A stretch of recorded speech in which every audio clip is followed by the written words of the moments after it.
Hey guys, it's Dylan here from Young Buck Outdoors, back with another episode. Today we're going to be scoring deer. I got this rack from my dad's house. This one was shot in. Actually, this one was found dead in our woods in 1993. So it's been dried for a couple years. So it's going to be a dry score, not a green score. So a few of you know the difference between that. I'm not going to get too deep into that because personally myself, I don't know um, how the green score is scored. But the dry score, I do know. I go on the website. I know all the measurements. So this one had a rough estimate of around 110 for Boone and Crockett, which is 110 total inches of scoreable antler. Now, what scoreable antler would be the main beam, any identical points on either side. So, like the Groutines, G2s, G3s, those would all be scoreable points. Now, this one here, this G4 on this side, this would not be a scoreable point. This would be a deduction. Deduction, subtract point, total points. You just add up all the inches, and that's how you get your score for your rack. So we'll get into scoring this, and I'll do the measurements. Okay, I'm gonna get into scoring this, so we're gonna go onto the website. It's the Boone and Crockett website. If you go online and type in Boone and Crockett Club, and you look up for scoring for typical whitetail deer, which this one would be considered typical. It's not too drastically like a lot of points, drop tines, anything like abnormal. It's just kind of like pretty much symmetrical across on both sides. So typical, it would be a typical deer. So first thing that the website asks you is for the number of points on the right antler and the left antler. On the right antler we got 1, 2, 3, 4 points. Then on the left antler we got 5. We got 1, 2, 3, 4, 5. So it's 9-pointer. And then the next thing it asks you for is tip to tip spread. And that's where your two main beams, where they come out to, and then from there to the other one. This one isn't very wide. He's only gonna be around 4.5. And he's 4.5 inches exactly. So you enter that in at 4.5. And then the greatest spread, which would be to the outside of the main beam. There's an inside spread, which would be the inside, but the greatest spread is to the outside of the main beam. So you find the widest point, which would be right around there. Measure from outside to outside, which is around 17 inches for this one. You enter that in. And now you do inside spread, which is greatest or the widest point on the inside of the rack, and this one is around 15.25. And the website tells you to go to the nearest 1/4 inch or 1/8 inch. What does it say here? All measurements must be made within a 1/4 inch wide flex. Oh, never mind. To the nearest 1/8 of an inch. So what did I say? 15? 15.25? Yeah, 15.25.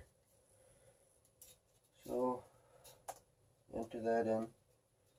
And then next thing it asks you for is total abnormal points. So there's only one abnormal point on this set of antlers, and that would be this point here.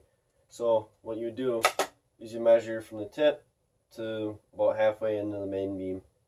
That would be where the point is considered to start.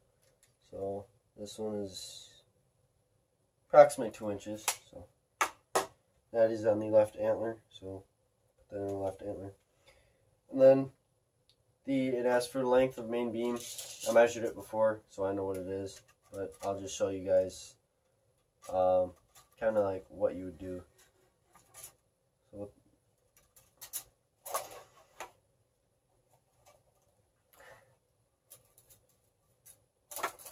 you started on the point, you go down, try and match it the best you can, get her all the way around, close, touch the rack with your tape measure. So, and you get 19 inches on this one, which is what I got before, and this side is 19 and a half, so just a little half-inch longer. So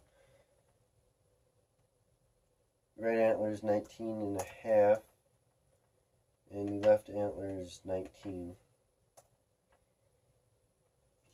And then next thing I ask you for is scoreable points, which is G1s, or what they say is G1s, but I call them brow tines, G2s, G3s, and then, yeah, there's those three. So you measure, remember, greatest 1/4 inch, this one's at 4.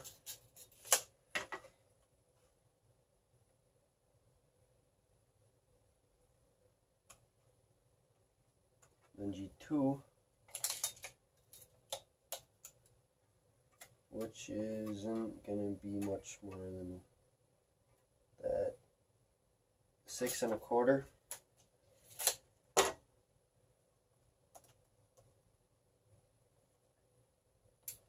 Then the final point, which is G3, it's going to be around 7.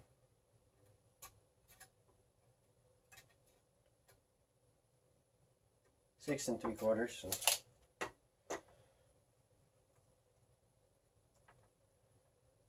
And then that's it for this side. Now you go to the right side antler. Then the first point is 4 1/2. G2 is 6. G3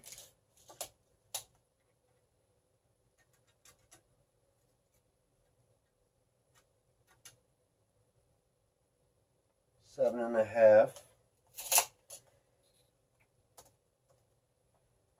And then next thing you do is the circumferences in like halfway in between each point.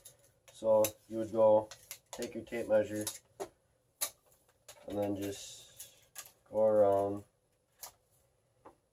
the antler like so. Just try and get as close as possible. And this one, between the brow tine and the G2, is 3 3/4.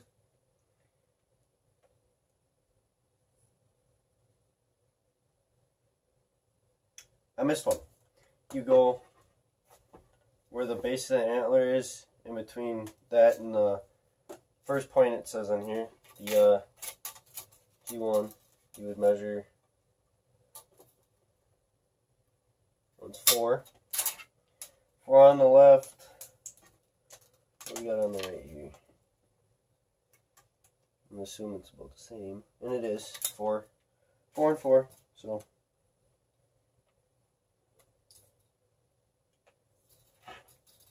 And then between the brow tine and the first point, you go halfway in between, measure around.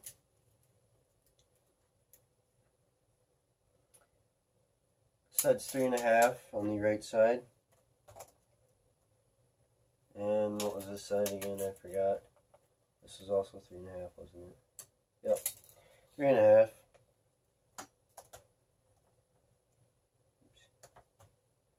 Then you would go to the next point, which is the G2. This one's a little bit wider. 3 3/4.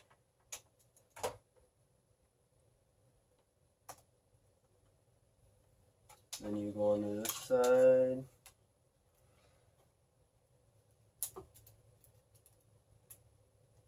This one's 3 1/2.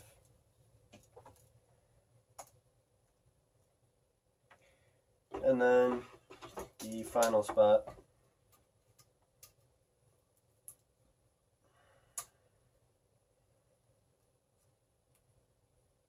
Three and a half as well.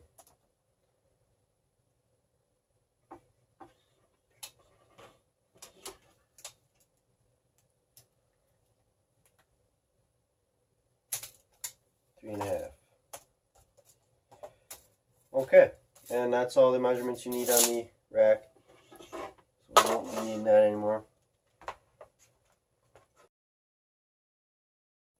Okay, so we got all the measurements in there.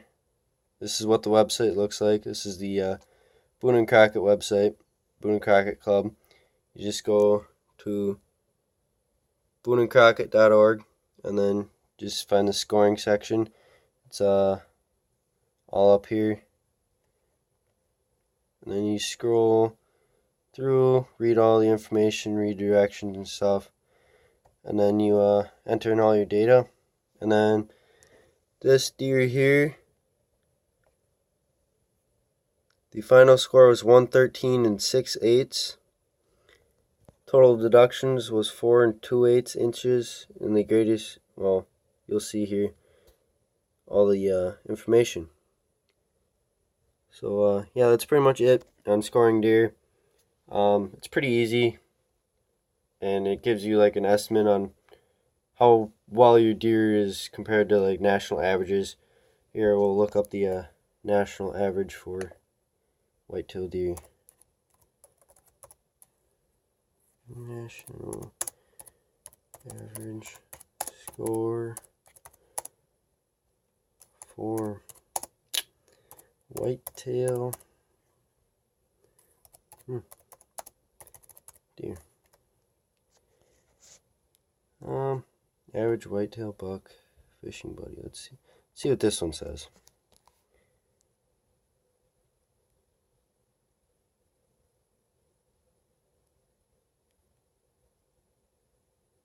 A